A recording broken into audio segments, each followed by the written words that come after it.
Ladies and gentlemen, I think I'll take a little bit of your time this morning myself. D-Day. I told someone the other day I seem to collect anniversaries, and this is a very important one. We know something of the cost of that war. We were in it from December 7th of 41 till August of 45. Ever since that time, we've been waging peace. It's had its ups and downs just as the war did. I want to point out one thing. America never got discouraged in the war. Possibly that's because the objective was so clear. Defeat and destroy the enemy. Make him stop fighting. In waging a peace, the objectives are not quite so clear. They come before you in a series of pictures, some of them rather confused, with the main issue of freedom against dictatorship in the world. The situation is confused by age-old prejudices and difficulties and mutual antagonisms in different areas of the world that make the unification of the free world by cooperation, which is the only way it can be done, very difficult indeed. So the case is not so clear, but the importance is even greater. Because today we're spending, let us say, the order of $40 billion a year waging peace. That comes about through the amount we put into our defense establishments, the amounts that we spread abroad to make certain that our allies are in position to carry out their functions in any difficulty, more, I should say, in their functions in preventing war, in carrying on all the activities that are involved in mutual security. Of that $40 billion a year, and I think it's probably going to last that way for some time, certainly in that level, until there is a better situation in the world. Some 10% of it, a little more, is put in what we call mutual security. I personally believe that if you don't support mutual security earnestly, sincerely, and with the clear realization that we are serving America's best interests in so doing, that we're going to spend many more billions in this static negative defense. And may I point out, ladies and gentlemen, there's no amount of money that you can pour in to bombs and missiles and planes and tanks and guns that will assure you peace. After you get to a certain point, it's a very, very emphatic case of diminishing returns. And it is better, certainly it is more profitable in the long run, to put your money, or some of your money, a reasonable amount, in constructive things that tends to make people respectful of the great values that we are supporting.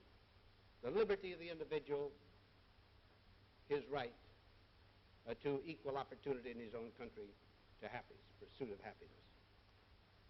If you're waging peace, you can't be too particular sometimes about the special attitudes that different countries take. We were a young country once, and our whole policy for the first 100 years was, or more, 150, we were neutral. We constantly asserted we were neutral in the wars of the world, in the wars of Europe and its antagonisms. Now, today, there are certain nations that say they are neutral. This doesn't necessarily mean what is so often interpreted to mean as neutral is between right and wrong, or decency and indecency. They're using the term neutral with respect to attachment to military alliances. And may I point out that I cannot see that that's always to the disadvantage of such a country as ours. If a nation is truly a neutral, if it's attacked by anybody, and we're not going to attack it, public opinion of the world is outraged. If it's announced its military association with another great power, things could happen to it, difficulties along its borders, and people would say, good enough for it. It asked for it. So let us not translate this meaning of the word neutral as between contending military forces, even though the conflict is latent, and a neutral as between right and wrong. This whole subject is so complicated. Tied up in it today are such things as a status of forces agreement and others that I can't take your time to talk about, except certainly in response to questions this morning. But on Saturday next, the Secretary of State is going to deliver a talk to try to bring all of these details out, etch them clearly in simple form for us so that we can all understand exactly what it is we're trying to do in waging a peace. I believe he's to make the speech out in Iowa, I think before Ames University. In any event, it will be a definite attempt to bring this thing down to its realities, to its specifics, so we can all understand. He's doing it not only with my approval, but really with my great support, urgent hope. Now, I'm not going to speculate this morning on how far we've come in the waging of peace. Again, a very intricate subject. What has gone on in the world, the ups and downs, what's going on within the Soviet Union. But this fact remains. As long as we're not shooting, we are not spending 1/10 as much as we would if we were shooting. And remember, there's no destruction that we saw in World War II, and some of you I know have been through the most destroyed parts of Japan and Germany and other nations. But there's no destruction that you've seen that would be even give a hint of what another war would bring. We must continue the wage of peace. We must not be parsimonious.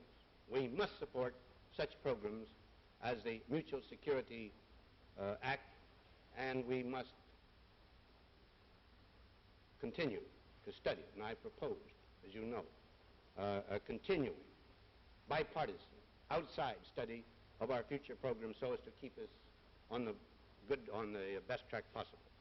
But I would think it would now be tragic not to support these programs cheerfully and adequately. That's my speech.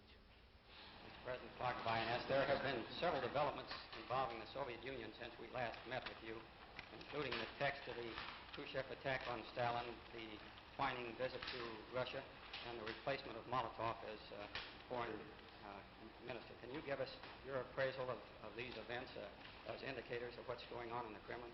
Well, Mr. Clark, it's very difficult to give any definite appraisal of these several acts. Now, the speech itself, of course, purported to be an excoriation of a dictator. Actually, what it was an excoriation of dictatorships, because there was not a single mention made of any effort to change the methods of dealing with individuals who offend the state. It was merely that the wrong individuals apparently were picked. The speech was an extreme one, of course, and it was unquestionably a deliberate part of this business of de-Stalinizing the Communist Party.